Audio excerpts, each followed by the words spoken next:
घेते मी आता शेजारी मला रस्त्याने तेवढं 50 रुपये घेतले बघ इथे आणि मी इथं आली बघते माझ्या भावाची कुठे आहे त्या सुनाला फोन केला सून काय सांगा ना आई देड झाला कसली देड झाली माझ्या भाच्याचा काय झाला माझा भाचा कधी आजारी नाही कधी नाही मला पहिला समजला होता का आताच्या मुलाच्या अटॅक घेते काय ती ही मला वाटते त्याच्यात मी तशीच दूर झाली इथं म्हणताय असं झालं मग याने जाणून बघून नाही का नेलं त्याला हा आणि फोन आला तसा तो निघून गेला भाजी आणून दिली आयशीला आणि ते माझ्यापेक्षा तो पोरगा लय चांगला होता अगदी कधी काय झाला का आत्या तू काय येऊ नका आता येतो तू काय राग बनून।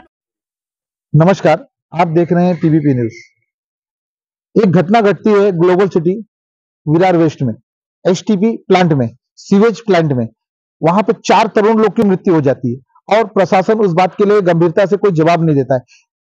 जिनके परिजन की डेथ हुई है उनका कहना है कि हमें बॉडी तक नहीं दिखाई जाती है, हमें चीजें नहीं बताई जाती है, क्यों कारण नहीं बताया जाता, गोलमोल रवैया दिया जाता है।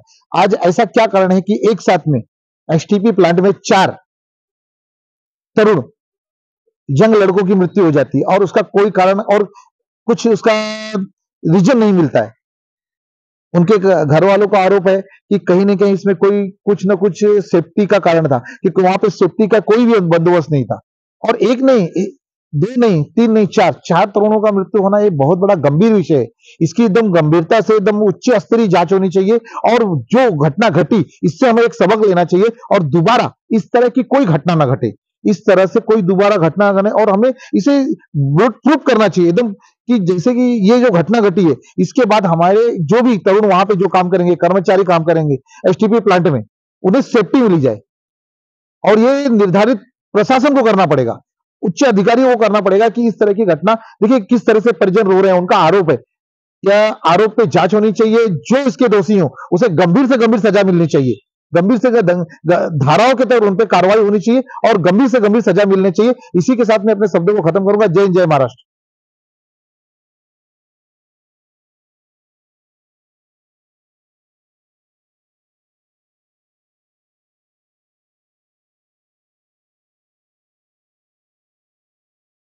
काढण्यासाठी एक कर्मचारी जो खाजगी संस्थेचा होता ते चुका काढण्यासाठी गेले असता ते काही वेळानंतर परत आले नाही म्हणून त्याला बघण्यासाठी दुसरे 2 कर्मचारी गेले आणि त्यांचा या एसटीपी प्लांटच्या खालच्या टाकीमध्ये 2 टाकी तिथं, पहिले 20 फुटाची खाली 9 फुटावर दुसरी टाकी आहे। त्या टाकीमध्ये म्हणून त्यांचा दुर्दैवी मृत्यू हा या सणाच्या दिवशी झालेला आहे। आणि या ठिकाणी मग 4थाही कर्मचारी त्यांना जो या खाजगी संस्थेचा नव्हता परंतु ज्यापूर्वी तो या ठिकाणी कामाला होता तो देखील त्या ठिकाणा बघायला गेला असता त्याचा देखील दुर्दैवी अंत या ठिकाणी झालेला आहे। त्या 4ही जे खाजगी तत्त्वावर काम करणारे कर्मचारी होते त्यांना महापालिकेच्या अग्निशमन दलाने शर्थीचे प्रयत्न करून त्यांना रेस्क्यू केलेला आहे, म्हणजे त्यांना बाहेर काढलेलं आहे, परंतु 4हींचा दुर्दैवी अंत झालेला आहे। सद्यस्थितीमध्ये या 4थी बॉडी आता रिकवर केलेली आहे आणि या सर्वांचा आता पोस्टमॉर्टम जिल्हा रुग्णालयामध्ये आम्ही करतो आहे।